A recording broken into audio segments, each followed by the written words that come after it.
Para profundizar y requerir planteamientos a los aspirantes a la Asamblea, hoy tenemos una nueva emisión del programa En la Polémica con los siguientes invitados. Está con nosotros María Alejandra Vicuña. Ella es candidata a la Asamblea en la provincia de El Guayas por Alianza País. También nos acompaña Héctor Yepes Martínez. Él es candidato también en la provincia del Guayas por el movimiento Suma. Y agradezco la presencia esta mañana aquí en nuestros estudios de Alfonso El Pocho Harf, quien es candidato en la provincia del Guayas por el PRIAN. De modo que todos quienes están alrededor de esta mesa para ser candidatos, para postularse a la Asamblea, son candidatos por Guayas. Así que agradecemos la presencia esta mañana de nuestros invitados. Y vamos a empezar. No sé si, María Alejandra, usted quisiera comentar algo de la presentación que hemos dicho, en el sentido de que esta elección podría convertirse en una especie de plebiscito. Los que están a favor y los que están en contra del presidente Correa, buenos días. Sí, buenos días, gracias por la invitación, saludos a los panelistas. Creo que primero vale la pena hacer una aclaración. A mi juicio, creo que no se trata de prácticas populistas, sino de un gobierno popular que es consecuente con aspiraciones postergadas del pueblo ecuatoriano. Cuando hablamos del incremento del bono de desarrollo humano a partir de una lógica responsable, que entiende a esto como un reconocimiento a la economía del cuidado y que vincula también el ejercicio de otros derechos cuando es garante del Estado y hace corresponsable a que el beneficiario del bono de desarrollo humano, por ejemplo, cuando tienes que matricular a los chicos menores de 18 años en el sistema de educación pública, cuando tienes que vacunar y que cumplir la cartilla de vacuna en la salud pública a los niños de 0 a 5 años. Es decir, hay una práctica responsable que no considero bajo ningún punto de vista que es populista. Y en relación al incremento salarial, el que se definió hace pocos días y rige a partir de enero, es una política pública encaminada a anualmente incrementar los salarios como se ha venido haciendo en estos 5 años, casi 6 años de gobierno de la Revolución Ciudadana. Es decir, no está ligado a una coyuntura electoral, eso se viene desarrollando desde 5 años y de forma absolutamente responsable. Ok, hagamos ahí un paréntesis para que Alfonso comente esto. A ver. Yo pienso que las elecciones, como todas, son una herramienta democrática, quizás la más importante, que le permite al pueblo ecuatoriano buscar alternativas. Ya hemos vivido un sistema político durante los últimos 6 años. El pueblo ecuatoriano en las urnas dirá si quiere continuar o si quiere cambiar. Nosotros, en la candidatura que apoyamos a Álvaro Noboa, tenemos propuestas claras de cambio en algunas cosas, especialmente en algunas políticas especialmente económicas, de generar empleo, de generar fuentes de trabajo, de impulsar el microcrédito, de impulsar también al sector productivo en general, tomándose en cuenta como sector productivo desde la tiendita hasta la gran empresa o hasta la gran industria, porque todos aquellos que generan empleo y buscan una utilidad son parte del sector productivo. Entonces, en ese sentido, el pueblo va a tener el día 17 una especie de buffet, como cuando usted va a un hotel, una especie de buffet para decir, este plato me gusta, este plato no me gusta, esta tendencia o este grupo de propuestas de X, Y o Z candidato me gustan para la presidencia, para la Asamblea Nacional, para la Asamblea a través de la representación provincial, o no me gustan. Entonces, siempre será más que un plebiscito de medir la labor de una persona o de un gobernante, la herramienta democrática que le permite al pueblo decidir sobre su futuro. Y el hecho de que tengamos un candidato que es al mismo tiempo el presidente de la República hace que de alguna manera la atención, como decía en la presentación, se dirija a ese actor, a ese protagonista, pues. Bueno, lamentablemente a mi criterio, en la Asamblea Constituyente se tomó la posibilidad de la reelección y el pueblo la apoyó. Y una vez que el pueblo la apoyó, pasa a ser norma constitucional y por ende, siendo norma constitucional, hay que respetarla. Yo no creo en la reelección porque el entrar a un campo de reelección o el entrar a la posibilidad de la reelección también no permite que todos jueguen con las mismas reglas, que todos tengan las mismas posibilidades y obviamente siempre hay ventaja para el gobernante de turno. Cuando hablo de gobernante de turno, hablo del gobernante nacional, del gobernante provincial, del gobernante cantonal. Pero existe la reelección y está en su legítimo derecho a participar y hay que confrontarlo en las urnas. Ok. Héctor, por favor, su opinión sobre lo que han dicho sus compañeros de panel. Gracias, Andrés. Primero, saludarlos a todos. Alfonso, María Alejandra, Andrés, gracias por la invitación. Y a todos quienes nos ven este domingo. Mire, yo creo que esta elección más bien se trata de confrontar o de elegir entre dos opciones. O estamos con lo que han estado en gobiernos anteriores, sea Álvaro Noboa, por ejemplo, se lanzó por primera vez para candidato cuando yo tenía 11 años, yo tengo 26 años, soy joven, y desde entonces seguimos viendo lo mismo. Presidente Correa asumió el poder, yo seguía estudiando en la universidad, desde entonces no hay opciones nuevas para el país, y después de un tiempo acá resulta que no hemos podido solucionar dos grandes problemas en los cuales se quiere enfocar el movimiento Suma 23 y Mauricio Rodas, el movimiento al que yo pertenezco. Resulta que hoy 6 de cada 10 jóvenes están sin empleo digno, o están desempleados o están subempleados. ¿Qué estamos haciendo por ello? Un gobierno que ha manejado el dinero por lo menos de los 5 últimos gobiernos juntos, que ya lleva 6 años en el poder, que ha hecho, obras que hay que reconocer, por ejemplo en materia vial, en las carreteras, pero que no ha podido solucionar el desempleo juvenil y el subempleo juvenil, y que tampoco ha podido solucionar la delincuencia, porque ese es uno de los grandes problemas que preocupan a los ecuatorianos, la seguridad, y creo que el pronunciamiento del pueblo ecuatoriano, más allá de figuras y caras, debe ir allá.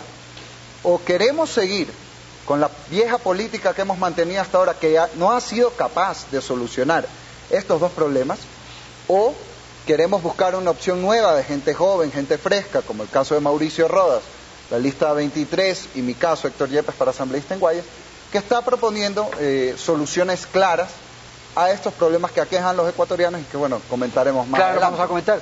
Daría entonces la impresión de que ya ustedes son el pasado, de que ustedes ya son lo que ocurrió anteriormente y que es necesario caras nuevas, propuestas nuevas, que ustedes ya no tienen creatividad, un poco así. La propuesta de Revolución Ciudadana, que se nutre desde luchas de vieja data, que se empezaron a cristalizar no solo en el 2007, cuando el presidente Rafael Correa llega al poder a partir de la voluntad mayoritaria del pueblo ecuatoriano, sino que se fortalece en el proceso constituyente.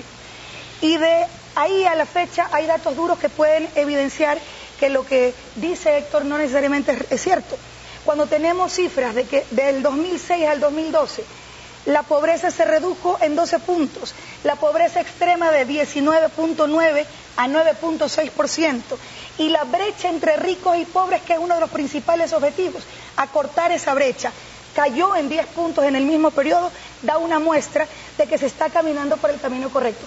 Cambiar las viejas y caducas estructuras del Estado no se puede hacer en 5 años, ni siquiera en una década, toma muchos años para hacerlo, pero sobre todo nace de la necesidad de construir ese poder popular sobre el que se debe de sostener un proceso político de cambio, un proceso político que, insisto, si bien se viene gestando desde hace muchas décadas, empezó realmente a cristalizarse a partir del proceso constituyente en Montecristi. Hemos desarrollado desde la Asamblea Nacional muchos de los contenidos de la Constitución que han permitido tener normativas actualmente que fortalecen una política pública para la seguridad ciudadana, en donde los cambios desde la política pública impulsada por el Ejecutivo han sido, pero innegables, y además en la seguridad, sin lugar a dudas, en la seguridad ciudadana, en la delincuencia, la política pública, solo para poner un ejemplo, antes de 40.000 policías, 9.000 tenían armas,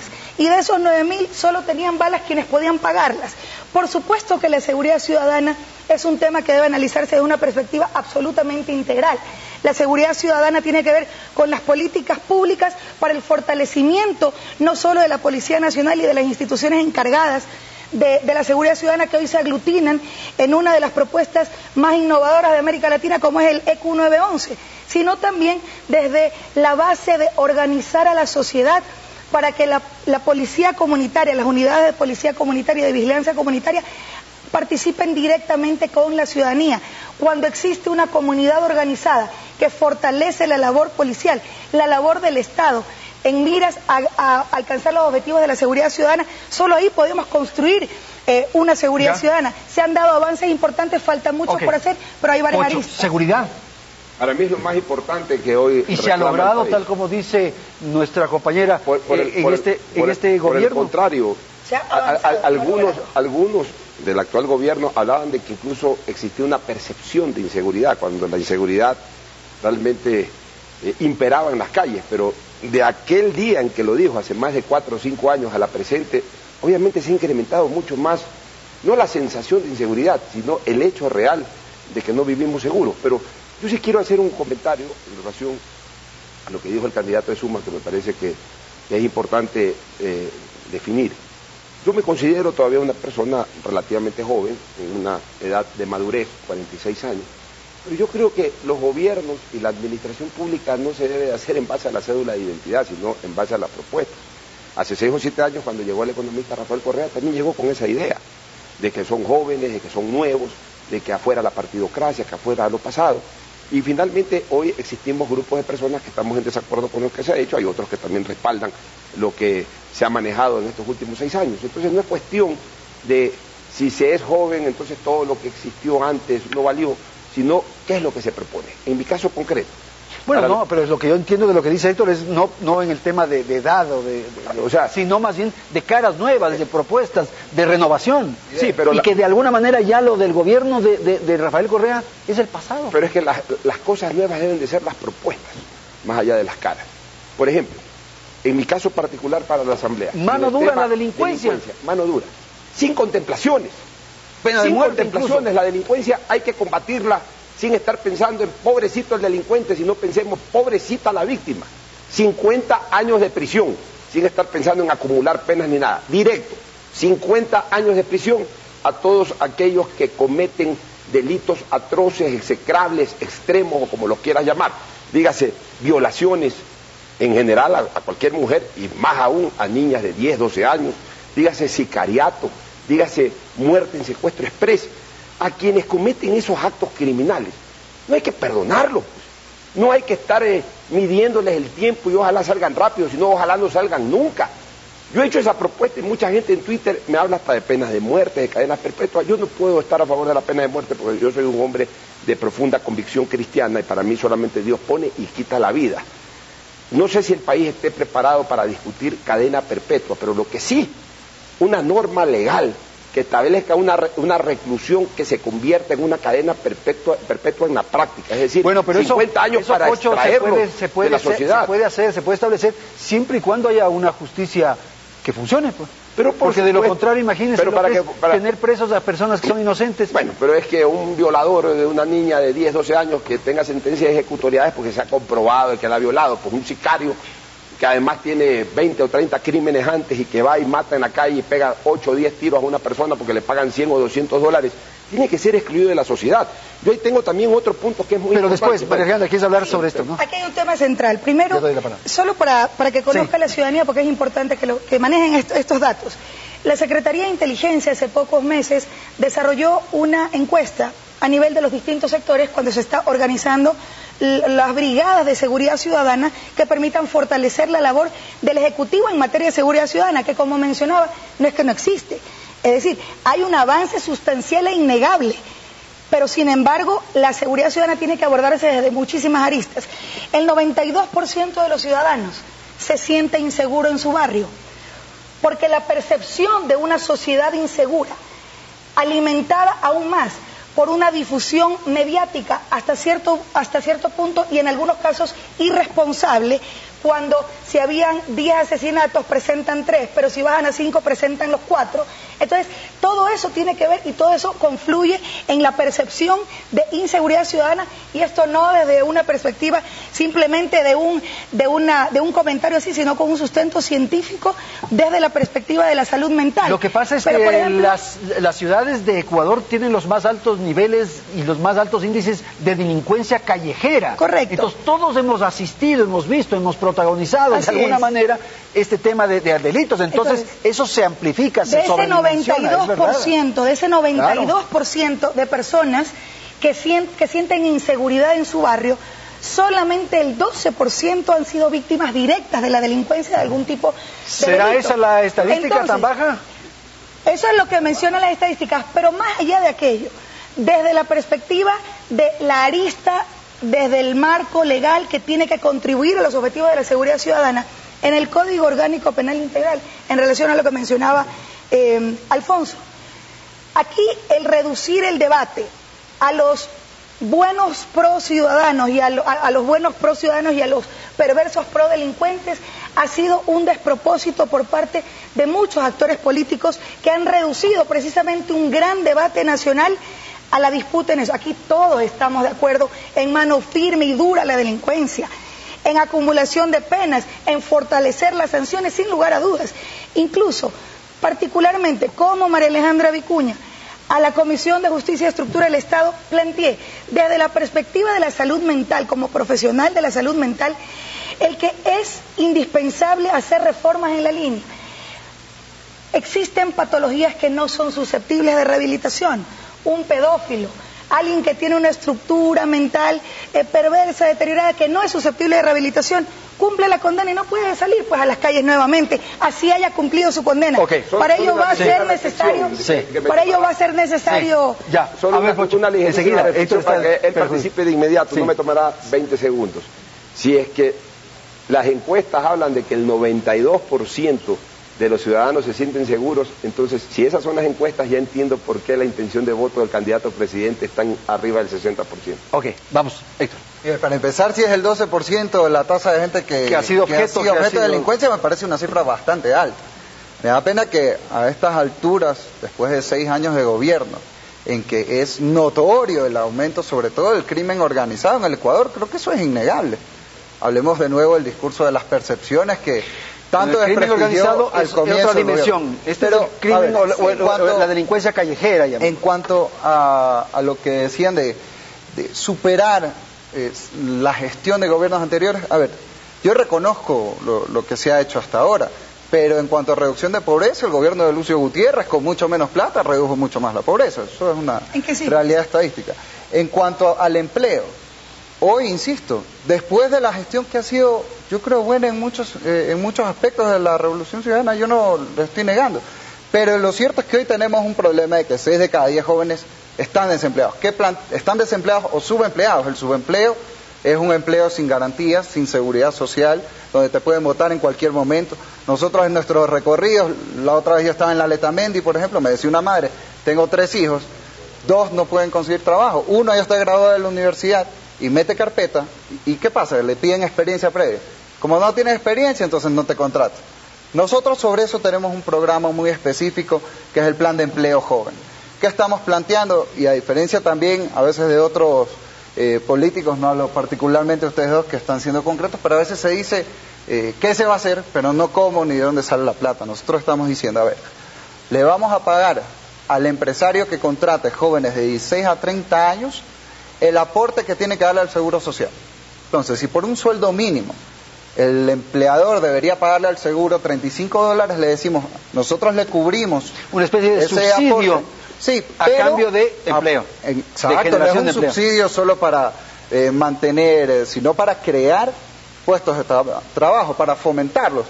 Y además estamos planteando una reducción del impuesto a la renta de 1 a 4 puntos, dependiendo de la nómina que se tenga, por ejemplo. Eso también es un estímulo para que las empresas contraten gente joven sin experiencia. Les dan una reducción del impuesto a la renta. Por ejemplo, si un empresario ganó $10,000, le bajamos hasta 4 puntos, son $400, y con eso alcanza para contratar a un joven. Perfecto, tengo que ir a la publicidad, volvemos un instante y vamos a conversar justamente de esto que ha quedado pendiente, el tema de la generación de puestos de trabajo. Ya volvemos. Bien, continuamos con la segunda parte del programa En la Polémica. Vamos a hablar del asunto generación de empleo, reactivación económica, en fin, algunas de las iniciativas y propuestas que tienen los candidatos.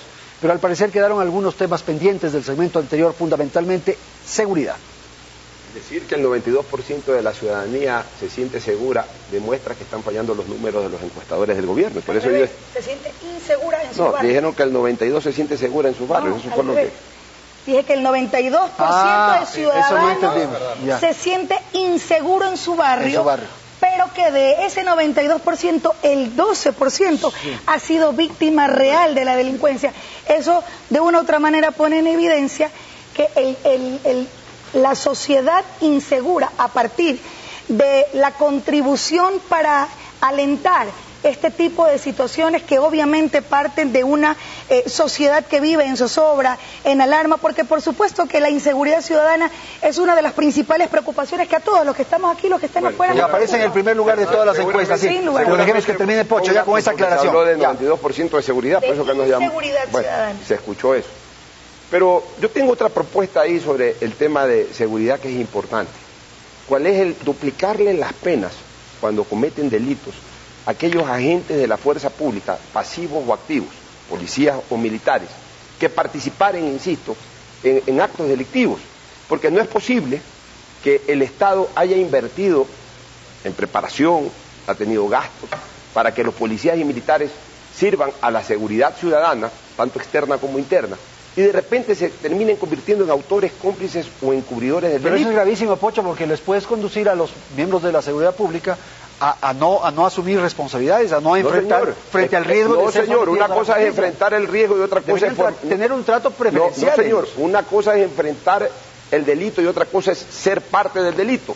Porque buena pues si parte... se confirma que hay una persona que es un policía o que es un soldado que estamos hablando, asesinato, estamos hablando de sentencias ejecutoriadas. Pues ¿cuántas veces en los delitos se comprueba participación policial o participación militar?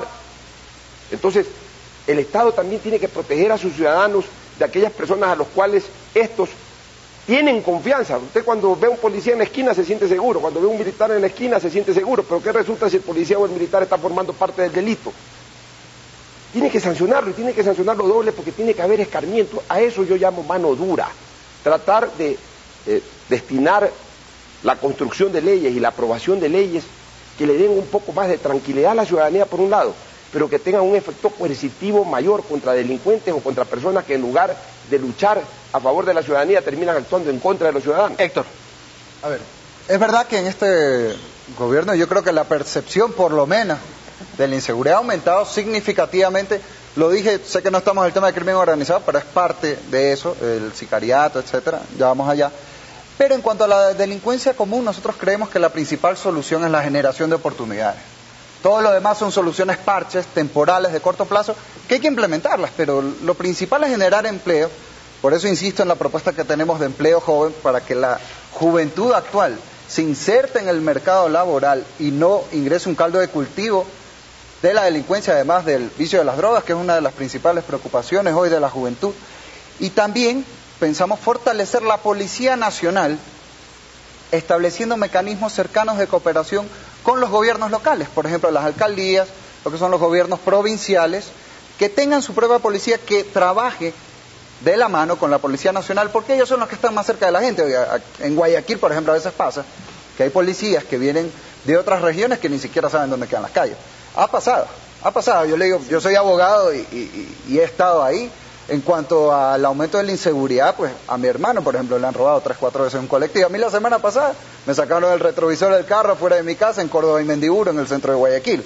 O sea, es una realidad innegable que hay seguridad, y yo creo que necesitamos gente nueva para ir a pelear con propuestas nuevas. No solo se trata de caras nuevas para propuestas viejas, sino gente nueva con nuevas ideas que sean más efectivas de lo que han sido hasta ahora en el combate a la inseguridad, con fortalecimiento de la policía y generación de empleo. Entonces entremos ya al tema otro, porque tiene que ver con lo que ha señalado Héctor, o sea, la necesidad de generación de empleo. A ver, creo que la disminución del desempleo en el Ecuador, según las estadísticas que el propio CEPAL menciona, incluso el crecimiento económico cuando el Ecuador se ubica en el 3er puesto en la región, cuando el promedio de crecimiento económico de la región es inferior incluso al crecimiento del Ecuador, creo que da una muestra clara de por dónde se está caminando, y eso no lo dice solo el gobierno nacional, sino que lo reconocen este tipo de instancias como la CEPAL.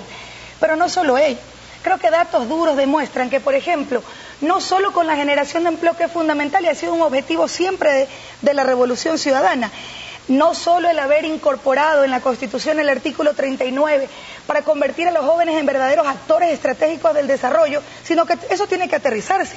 En la Asamblea Nacional se está tratando una ley orgánica de la juventud que tiene que obviamente ponerse en sintonía con todo lo que refiere Héctor y con lo que refieren muchos de los sectores. Es decir, cómo articulas y cómo transversalizas una política pública de cara a la juventud, no solo para la generación de empleos. Ya contamos con una ley orgánica de economía popular y solidaria, que crea la institucionalidad para desarrollar esta parte sustancial de la economía que está todavía enterita de desarrollar. Y en la economía popular y solidaria, precisamente, la idea es generar emprendimientos, fundamentalmente emprendimientos jóvenes, emprendimientos para la mujer. Yo creo que eso es sustancial, porque dentro de la institucionalidad no solo está el Instituto de la Economía Popular y Solidaria, que te va a dictar las políticas por dónde caminar, sino que se crea la Corporación Financiera de la Economía Popular y Solidaria con recursos directos desde el presupuesto general del Estado, es decir, nos tomamos en serio el impulso a este sector de la economía, también con la entidad de regulación como es la Superintendencia de la Economía Popular y Solidaria. Ahí tienes la base para construir esta parte medular. Me parece de la nueva sustancial economía. esto que dice María Alejandra, porque da la sensación de que el gobierno lo que ha hecho durante su administración beneficiar a los empresarios. Y eso es lo que aparece en los resultados. Nunca se ha hecho tantas utilidades como se ha hecho en la administración de Correa por parte de los empresarios y de los banqueros. Pero con 12 reformas tributarias en 6 años, ¿usted cree que se estimula la acción de la empresa privada en general? Yo pienso que no, yo discrepo. Pero yo quiero ir justamente a este tema. Queremos generar empleo. Reactivación de la economía. Reactivación de la economía, así es. Queremos generar empleo. Para generar empleo hay que pensar básicamente en las plazas de generación de empleo privado, no el público. La burocracia no puede, no debe de crecer más. Queremos fomentar el crecimiento de las fuentes de generación de empleo privado. Entonces, ¿cómo lo deberíamos hacer? En primer lugar, dándole seguridad al microempresario, al empresario o al gran empresario. El microempresario, el dueño de una tienda, de un localcito, ya es un microempresario, ya es un generador de fuente de empleo privado. El gran empresario también. Entonces, a los dos hay que darles seguridad. Comencemos por darle seguridad tributaria. No podemos estar cambiando cada 11 o 12 meses, cada 8 o 9 meses, no podemos estar cambiando las políticas tributarias de este país y terminar aprobando 12 o 10 reformas tributarias o 12 reformas tributarias, creo que son 10, en apenas 6 años. Exactamente son 10 reformas tributarias en apenas 6 años. El empresario, el microempresario, tiene que tener reglas de juego claras para querer crecer, no para estancarse o para achicarse. Cuando se crece, se genera fuentes de empleo, porque nadie crece con lo mismo. Si usted quiere crecer más, necesita más gente que lo ayude, es decir, necesita más empleados.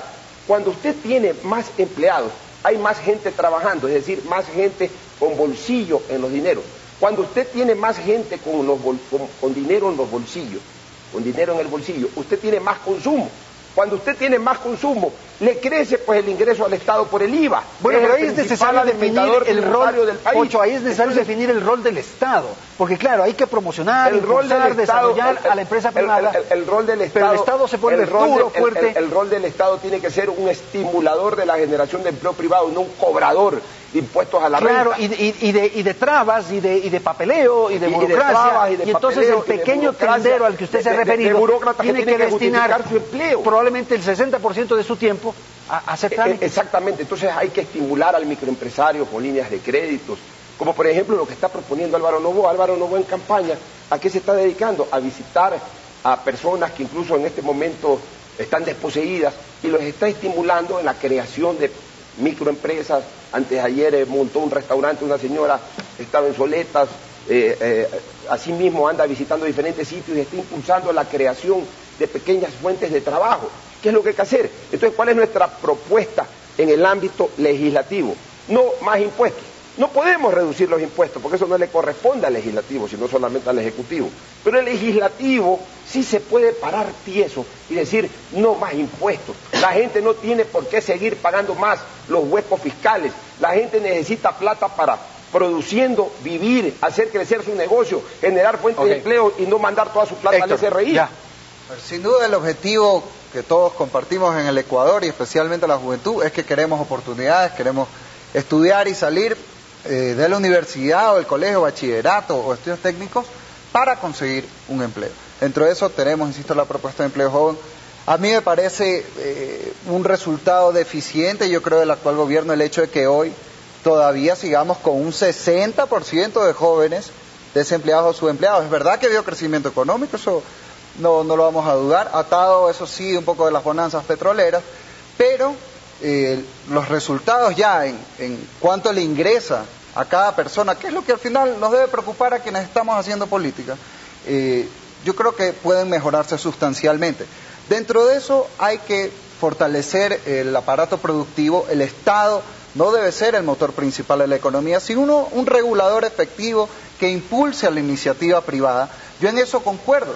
No necesitamos más impuestos, y yo sí creo desde la presidencia, Mauricio Rodas con la lista 23 propone derogar enviar a la y Asamblea, reducir ciertos impuestos. Exacto, enviar a la Asamblea un proyecto de ley que nosotros los asambleístas de Suma, Héctor Yepes, que estoy por el Guayas, vamos a aceptar. Por ejemplo, en materia del impuesto a la tierra, que está desalentando la productividad. Eliminar ese impuesto a la tierra. Eliminar el impuesto a la salida de divisas, que se convierte en un impuesto a la entrada de divisas y por tanto un obstáculo a la generación de empleo. Eliminar el mal llamado impuesto verde. Nosotros como jóvenes también somos ambientalistas.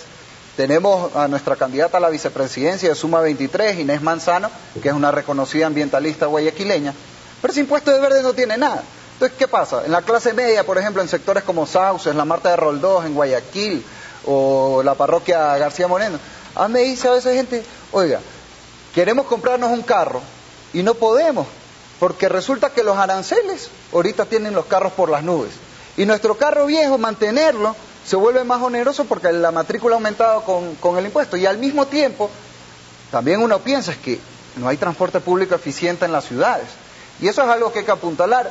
No tanto ya desde la Asamblea, no es un tema legislativo, pero hay que decirlo, es una deuda, tanto yo creo del gobierno como de las municipalidades, porque no es un tema exclusivamente de los gobiernos centrales. Mejorar el transporte público. Mejorar el transporte público para que tener un carro propio no sea una necesidad imperiosa del ciudadano, como ocurre en otros países. O tener el carro propio, pero no sacarlo todos los días. ¿Por qué? Porque me puedo ir al trabajo en un vehículo público. Exactamente. Claro. Aparte de eso, nosotros, para estimular empleo, estamos planteando propuestas muy específicas en dos sectores, que son el turismo y el agro. Después vamos a hablar de eso, doctor, porque quisiera pedirle la opinión de María Alejandra. Sí, primero, parte de la equidad tributaria es que los que más tienen más paguen, que los grandes grupos económicos que por fin empiecen a pagar a partir de la mano dura que desde la administración tributaria, que tiene que cobrar los impuestos para poder traducirlo en las obras que hemos visto, no solo en escuelas, carreteras, viviendas, sino en impulsar un desarrollo bien entendido, un desarrollo productivo bien entendido,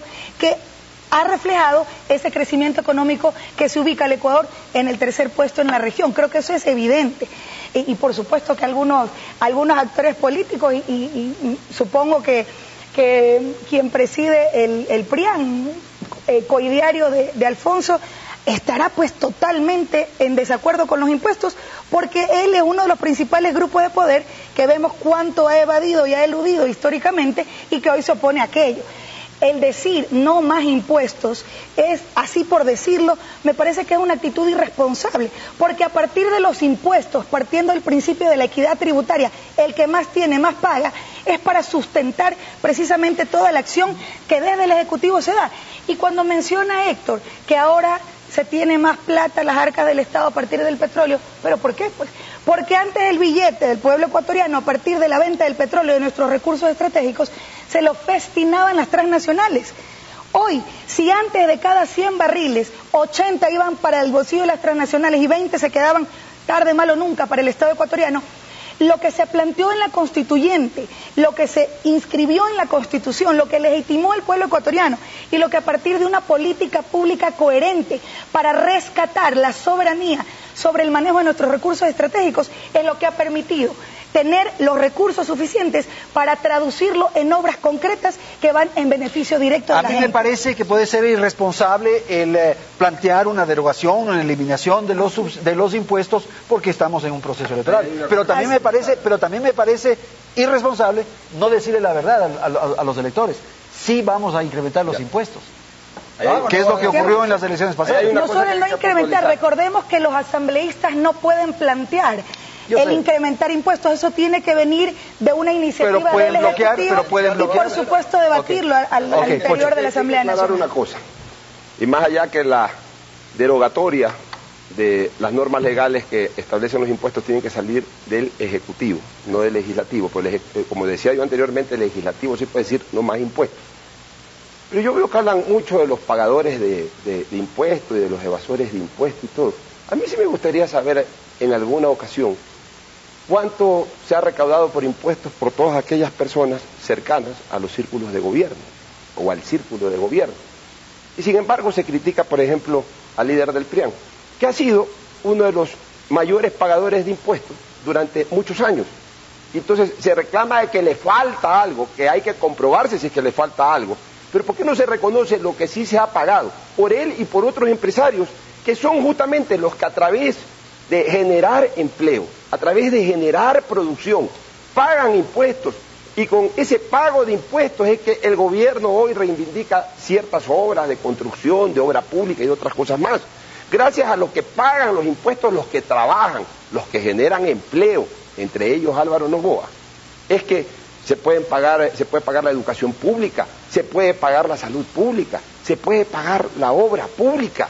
Gracias a los que trabajan, generan trabajo y pagan impuestos. Bueno, pero eso es la tesis de lo que acaba de decir el delegado. Entonces, aquí lo importante es rescatar que si hay gente que trabaja y si hay gente que paga impuestos. Lo que no se puede permitir tampoco, a mi criterio, es que haya una persecución sobre ese tema. Y entonces, has pagado tales impuestos, pero eso no es suficiente. El no es suficiente hay que comprobarlo judicialmente, pues. No puede ser parte de un discurso político. Pero lo que sí ya es algo tangible es que durante muchos años, por parte de ese empresario y el candidato a la presidencia de la República, Álvaro Noboa, se ha pagado muchos impuestos, muchos millones en impuestos, como también de otros empresarios, que son los que han generado la renta para que la gran mayoría del país pueda sobrevivir. Ok, Héctor. A ver, yo quiero ser muy claro en la posición de Suma 23 y de Mauricio Rodas. Nosotros estamos de acuerdo con la recaudación de impuestos. Y nosotros, de hecho, felicitamos la labor del gobierno en haber mejorado esa recaudación. 7.800 millones de dólares. Hay que ir a la equidad tributaria, quien más tiene más paga, pero no por eso vamos a poner cualquier impuesto. Las cosas hay que analizarlas con inteligencia. Impuestos como el impuesto mal llamado verde a los vehículos, que lo único que hace es ahogar a la clase media, son impuestos que no tienen ninguna lógica económica. El impuesto a la salida de capitales no tiene ninguna lógica económica tampoco. Y en cuanto al crecimiento económico, es cierto que hay una mayor recaudación de ingresos por la renegociación de los contratos petroleros. Lamentablemente hemos ido a negociar deuda con China en términos no tan favorables hoy al pueblo ecuatoriano, pero mi punto era que sí, hay crecimiento económico porque entra más por el petróleo. Y ojo, también desde Suma 23 estamos de acuerdo con que hoy se haya cambiado eso de que ingrese más dinero por el petróleo a las arcas del Estado, pero no podemos depender de esa lotería internacional, porque mañana los precios del petróleo bajan y ¿qué hacemos? Si hoy es la segunda fuente de ingresos para el Estado y el sector más grande de la economía nacional. Entonces, eso es una realidad. ¿Qué queremos hacer nosotros? Dejar esa dependencia de la lotería del petróleo para que la economía del país y la generación de empleo dependa de nosotros mismos. ¿Cómo? Insisto, fomentando agricultura, la parte industrial, la agroindustria y el sector de servicios de turismo. Por ejemplo, en turismo, nosotros en Suma 23 en Guayas, mi distrito 3 comprende playas y toda la costa, Pozorja, Progreso, Tenguel, Morro, Puná, sector tradicionalmente abandonado donde no ha existido mayor inversión ni pública ni privada para fomentar el turismo con playas bellísimas. Oiga, yo estaba hace poco con unos amigos mexicanos que me dicen, nosotros tenemos playas mucho peores que las nuestras, que tienen mucho más acogida del turismo. Entonces, ¿qué está pasando? Nos dedicamos a pelearnos entre todos a veces. Nos dedicamos, sí, que yo soy de izquierda, tú eres de derecha, yo soy oficialista, opositor, cuando lo que deberíamos hacer es sentarnos todos juntos a ver para promover cómo vamos estas a promover el turismo y unirnos en torno a políticas de desarrollo. Fuentes de empleo, que Entonces hagamos una cosa, vamos a la publicidad y les doy la oportunidad para que puedan expresar sus propuestas desde la Asamblea en las elecciones que se concretan el próximo 17 de febrero. Ya volvemos.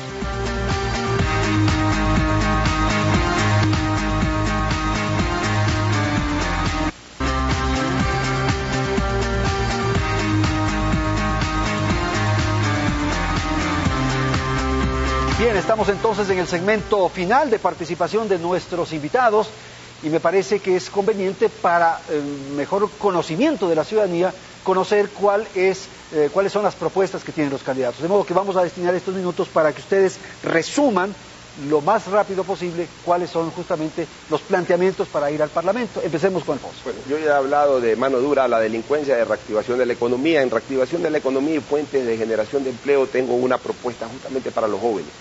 Aquellos que salen de las universidades y viven el momento más feliz de su vida, destapan botellas de champán, se abrazan con sus padres, etcétera, pero al día siguiente comienzan a vivir el día más terrible, que es el no encontrar empleo. así como se creó una obligatoriedad. Obviamente esto de la mano con un acuerdo con el gobierno en el sentido de que genere estímulos al sector privado, pero también crear una obligatoriedad tal como se hizo con los discapacitados, de que un porcentaje de la masa laboral de las empresas tengan empleados a discapacitados.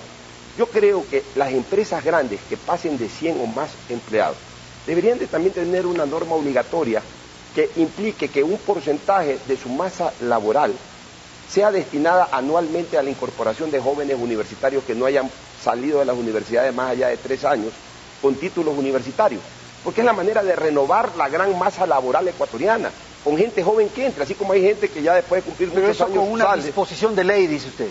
Una norma legal porque que vaya de... propone Héctor va en la misma línea, pero con estímulos. Es que nosotros los legisladores tenemos que establecer la ley, obviamente consensuada con el gobierno para generar los estímulos, porque acuérdense que los estímulos tributarios no pueden salir del legislativo, sino solamente del ejecutivo. Esas son cosas que sí deben de permitir trabajar conjuntamente a la Asamblea con el ejecutivo. Yo estoy convencido que con Álvaro Noboa vamos a trabajar muy bien, pero siempre debe haber un acuerdo entre ejecutivo y legislativo. De ahí tengo otras cosas que son importantes, como por ejemplo la ley de defensa del consumidor. Usted debe recordar, usted siempre ha ejercido el periodismo, cuando yo fui legislador fui uno de los más duros defensores de la ley del consumidor para evitar la explotación que generalmente se da en el mercado en general. Soy un apasionado del deporte, hice la ley del deporte, hice la ley antiviolencia, más allá de que se aplique o no se aplique. Me derogaron la ley del deporte y ahora mire usted los problemas que hay en el ámbito deportivo entre la dirigencia. Está la ley antiviolencia en los escenarios deportivos y ya los policías, fiscales y jueces no la aplican, ya no es problema mío. Y en definitiva, pues siempre pensar en proyectos de ley que estimulen al ecuatoriano, que sirvan al ecuatoriano. Y por supuesto soy un convencido de la existencia del bono solidario o el bono de desarrollo, porque creo que en el Ecuador hay mucha pobreza, en culpa por el Ecuador, porque el país como país no ha funcionado, ha generado esa pobreza a través de los años. En estos últimos 6 años también, pero obviamente a través de todo este tiempo. Y creo que es la posibilidad que tiene el país de ayudar por lo menos en las mínimas necesidades a la gente que verdaderamente está inmersa en la pobreza, que es inmensa y no reducida como estamos hablando por acá. Ok, por favor, lo más corto, Víctor, porque estoy sobre el tiempo. A ver, yo quiero marcar una diferencia de nuestro programa de empleo joven con el que propone Álvaro Noboa, que es igualito al de Lucio Gutiérrez, que no se trata de obligar a las empresas a contraten tanto por ciento de jóvenes, sino de decirles, les vamos a estimular pagándoles el aporte al seguro social al empresario cuando contrate joven. Entonces, le damos un incentivo, no los obligamos, porque hay que cambiar esa lógica de ayudar al empresario y no darle más imposición. Pero ¿de qué sirve tener empleo si nos roban la quincena camino a la casa? Vamos a pelear por la seguridad, vamos a pelear también contra el crimen organizado, dándole donde más le duele, que es en el bolsillo. Yo voy a impulsar, Héctor Yepes, desde la Asamblea, con Suma 23 y Mauricio Rodas, una legislación durísima en lavado de activos, cuando en este gobierno estamos en la lista negra de lavado de activos en el mundo. Mientras perseguimos a paraísos fiscales, nosotros somos paraísos para el lavado que financia a las mafias de la droga. Y por último, quiero recalcar que nosotros somos la única opción nueva en estas elecciones, la única opción de gente joven con ideas frescas, que no estamos cómplices ni con el gobierno actual ni con gobiernos anteriores, no discriminamos tampoco a nadie de ninguna edad ni ideología, sino que estamos fomentando la unidad nacional para solucionar los graves problemas de empleo y seguridad que aquejan al país, y en ese sentido queremos sumar acuerdos, sumar ideas para trabajar todos juntos por un mejor Perfecto, Ecuador. señor. María Alejandra. Sí, los jóvenes estamos siendo protagonistas de la historia que empezó a construirse en el proceso constituyente. Profundizar los cambios y las conquistas alcanzadas por la Revolución Ciudadana es el principal objetivo, pero también iniciar las reivindicaciones y las tareas aún pendientes. Ley orgánica de comunicación que apunta a la democratización, sobre todo del acceso a la propiedad de los medios de comunicación, 33, 33 y 34 para los medios comunitarios. Impulsar uno de los ejes programáticos que le vamos a meter muchísimo énfasis, como es la revolución en la justicia, la seguridad y la convivencia. Ahí la necesidad de fortalecer un código orgánico integral penal, que sea un instrumento eficiente que permita no solo a los administradores de justicia hacer su trabajo eficientemente, sino contribuir a una política pública honesta, transparente, pero sobre todo firme para alcanzar los grandes objetivos de la revolución en la seguridad ciudadana, y sin lugar a dudas una tarea pendiente en la revolución agraria. Impulsar el Código Orgánico de Desarrollo Agrario, Agropecuario en nuestro país es una tarea pendiente de este proceso, es un compromiso que lo hemos ratificado y sin dudas la idea y los ejes centrales es que la tierra se la entregue en justos términos para quien la trabaja, atada a crédito productivo, a capacitación, al acceso a nuevas tecnologías, porque el cambiar la matriz productiva de nuestro país y pasar de ser un país primario exportador y dar un salto cualitativo en ese sentido, creo que es uno de los grandes objetivos que perseguimos. Tengo que ir a la publicidad, volvemos un instante para despedir el programa.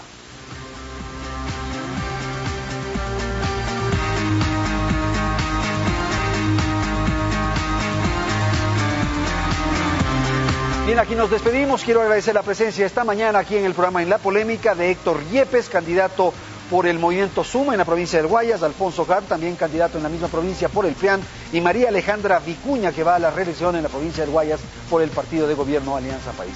Gracias por la participación de nuestros panelistas y gracias a los amigos televidentes. Felicidades, hasta la próxima semana.